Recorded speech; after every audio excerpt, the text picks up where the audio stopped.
જામનગર નજીકના વિપુલ ગ્રીન ખાતે ગઈકાલે શુક્રવારે શ્રી યમુનાજી લોટી ઉત્સવનું આયોજન ગોઠવવામાં આવ્યું હતું।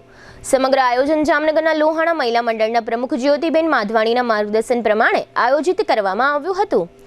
યમુનાજી લોટી ઉત્સવના કાર્યક્રમમાં શ્રીનાથજીની ઝાંખીનો કાર્યક્રમ પણ રાખવામાં આવ્યો હતો। આ તકે જામનગરની મોટી હવેલીના પૂજ્ય શ્રી વલ્લભરાયજી મહોદયે સૌ વૈષ્ણવોને આરસી વચન પાઠવ્યા હતા। આ લોટી ઉત્સવમાં રાજકોટની ટીમ દ્વારા ભક્તિ સંગીત રાખવામાં આવ્યું હતું। મહિલા મંડળના પ્રમુખ જ્યોતિબેન માધવાણીના માર્ગદર્શન હેઠળ મંડળના સેક્રેટરી આરતીબેન બદિયાણી, ખજાનચી પુષ્પાબેન બદિયાણી તથા કાર્યક્રમની પ્રેરણા આપનાર મીનાબેન જીવરાજાની વગેરે સમગ્ર આયોજનને સફળ બનાવવા માટે જહેમત ઉઠાવી હતી અને શ્રી યમુનાજી લોટી ઉત્સવના અસફળ આયોજન બદલ ધન્યતા અનુભવી હતી। જ્યોતિબેન માધવાણીએ સમગ્ર ધર્મોત્સવ અંગે આપેલી વિગતો પ્રસ્તુત છે। અમે દર વખતે દરેક પ્રોગ્રામ તો કરીએ જ છીએ અને નવરાત્રિને બધું કરીએ છીએ, પણ એનું ડોનેશન અમે સંસ્થામાં રાખીએ છીએ કેમ કે તો જ સંસ્થા ચાલી શકે। પણ આ વખતે અમને એવો વિચાર આવ્યો કે આપણે જમના મહારાણીમાંની લોટીજીનો ઉત્સવ કરીએ તો ત્યારે મેં એમ જ કીધું કે આપણે લોટી ઉત્સવ કરીએ પણ 1 રૂપિયો પણ આપણે લોહાણા મહિલા મંડળમાં લેવાનો નહીં। એ શરતે જો આપણે જમનાજીની લોટી ઉત્સવ કરવો હોય તો આપણે કરી શકીએ। એ માટે બધા મારા કમિટી મેમ્બરોએ હા પાડી કે તમે જે કહો છો એ બરાબર છે, આપણે જે ધર્મનો પૈસો હોય એ આપણે ન લઈ શકીએ, એટલા માટે થઈને અમે આ જે આયોજન કર્યું છે એને 1 રૂપિયા પણ અમે લોહાણા મહિલા મંડળમાં જમા કરવામાં નહીં આવે।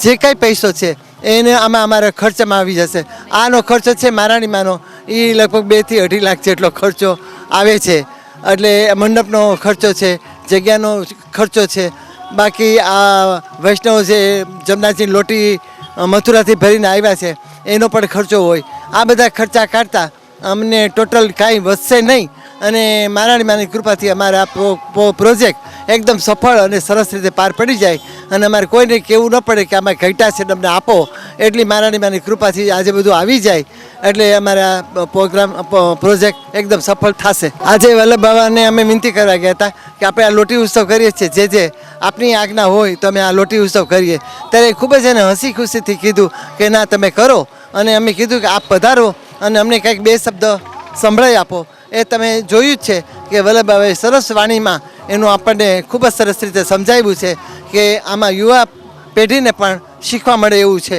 એટલા માટે થઈને અમે આ પ્રોજેક્ટ કર્યો છે કે આપણે તો કરીએ પણ નાના બાળકોને પણ ખબર પડવી જોઈએ ને કે વડીલો શું કરતા, એ પ્રમાણે અમે આજે પ્રોજેક્ટ કર્યો છે અને ખૂબ જ આનંદ બધા લે છે। શ્રીનાથજીની ઝાંખી પણ આમાં છે અને બેઠકજી છે, 6 બેઠકજીના દર્શન કરાવ્યા છે।